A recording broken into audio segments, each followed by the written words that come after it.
नमस्कार. आज आपण पाहणार आहोत कढीवड्याची रेसिपी.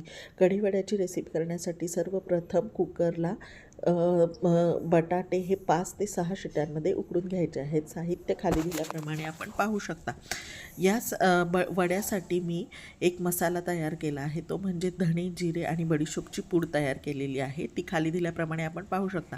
त्यानंतर आपल्याला हिरवं वाटण तयार करायचं आहे. आलं, लसूण, हिरवी मिरची, जिरं आणि कढीपत्त्याचं वाटण तयार करून घ्यायचं आहे. त्यानंतर वडे करण्यासाठी सर्वप्रथम पीठ भिजून घ्यायचं आहे. पिठामध्ये 1 ते 2 चमचे तांदळाचं पीठ घालून चवीनुसार मीठ घालून पीठ सैलसर भिजून घ्यायचं आहे. त्यानंतर जे उकडलेले बटाटे आहेत त्याची सालं काढून ते असं स्मॅश करून घ्यायचं आहे. त्यानंतर आपण जो कांदा चिरलेला आहे तो कच्चा वरतून टाकायचा आहे.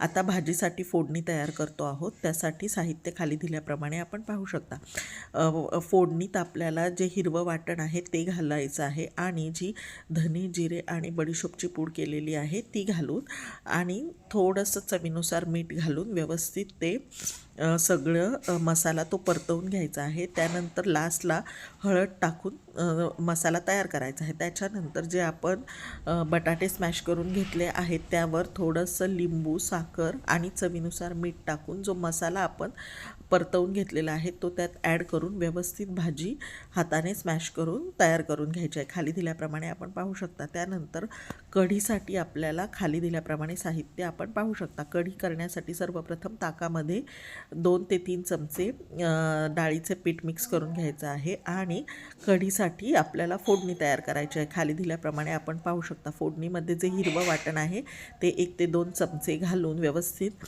परतवून मग ताक त्यामध्ये ॲड करायचं आहे आणि चवीसाठी थोडासा गूळ मिक्स करायचा आहे. यामुळे कढी आंबट गोड चवीला छान होते.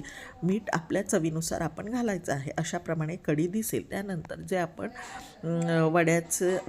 वडे करण्यासाठी जी भाजी तयार करून घेतली आहे त्याचे छान असे गोल वडे तयार करायचे आहेत आणि त्यानंतर ते पिठामध्ये डीप करून तेल तापल्यानंतर ते असे हळूवार सोडायचे आहेत. आपण खाली दिल्याप्रमाणे अशी कृती करा. आपण पाहू शकता अशाप्रमाणे मी ते सोडले आहेत. त्यानंतर खालून व्यवस्थित तळल्यानंतर ते पलटायचे आहेत, नाहीतर वडा फुटण्याची शक्यता असते.